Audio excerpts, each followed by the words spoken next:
घरदैलो कार्यक्रम भनेको यहाँहरुका कुरा सुन्ने, मेरा कुरा सुनाउने, विशेष त यहाँहरुका कुराहरु सुन्ने कार्यक्रम हो। हामी घरदैलो कार्यक्रम गर्दै गर्दै मंगलपुरबाट पुरै त्यही बाटो हुँदै हुँदै यहाँसम्म आइपुगेका छौं। अब यहाँबाट अझै अगाडि हामी बढ्छौं। जति सक्दो एउटा ठाउँमा यहाँहरुले सद्भाव राख्नु भएको छ। जति सक्दो अरु धेरै ठाउँ जानु भनेर पठाउनु भयो भनेदेखि छिटो अरु धेरै ठाउँ देखिन्छ।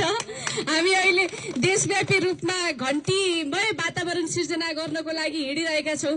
चितवन जिल्लाले पक्कै पनि यस पटक 3वटा निर्वाचन क्षेत्रमा क्लीन स्वीप गरेर घण्टीलाई स्थापित गर्छ भन्ने कुरामा म विश्वस्त छु। यहाँहरुलाई थाहा नै छ देशव्यापी रूपमा अहिले चुनावी माहौल यस्तो गरमागरम भइरहेको अवस्थामा राष्ट्रिय स्वतन्त्र पार्टी मधेसका छोरा बालेन्द्र शाहज्यूलाई प्रधानमन्त्रीको उम्मेदवारको रूपमा प्रस्ताव गरेर अगाडि बढिरहेको छ। हाम्रा पार्टी सभापति रवि लामिछानेज्यू अभिभावकको रूपमा हुनुहुन्छ। उहाँले यो पार्टीमा हामीलाई हुर्काउनु भयो, बढाउनु भयो र देशव्यापी रूपमा घण्टीमय वातावरण आज सिर्जना भएको अवस्था छ।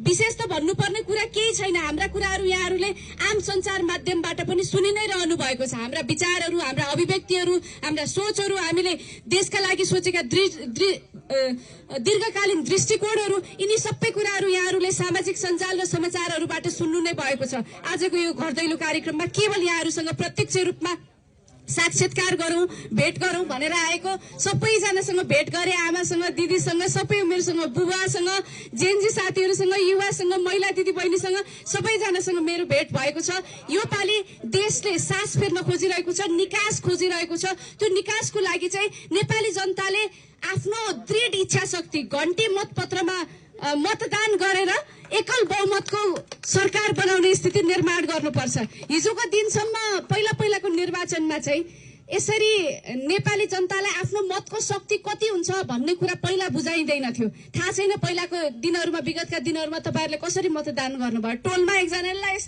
यसमा हाल्नु पर्छ है भनेपछि केही नसोचिकन यहाँहरुले हाल्नु भयो। तर अहिले चेतनाको स्तर निकै वृद्धि भएको छ। हामी हरेक ठाउँमा जाँदै गर्दा किन भोट हाल्ने, मेरो प्रतिनिधिले भोट हालिसकेपछि के गर्छ, के कामको लागि जान लागेको हो भन्ने कुराको चेतना सबैतिर देखिन्छ। यो भनेको सबैजना यसपटक चेतनशील परिवर्तनको लागि तत्पर हुनुहुन्छ भन्ने कुराको संकेत पनि हो। चितवनले यसपटक पक्कै पनि चेतनशील परिवर्तन गर्छ भन्ने कुरामा म विश्वस्त छु।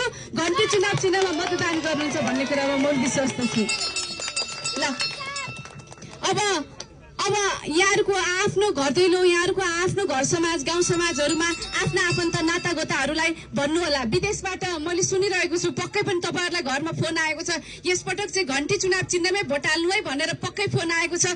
जसरी विदेशबाट यहाँहरुलाई फोन गर्नु भएको छ, यहाँहरुले पनि आफ्ना नातागोताहरुलाई फोन गर्नुहोस्।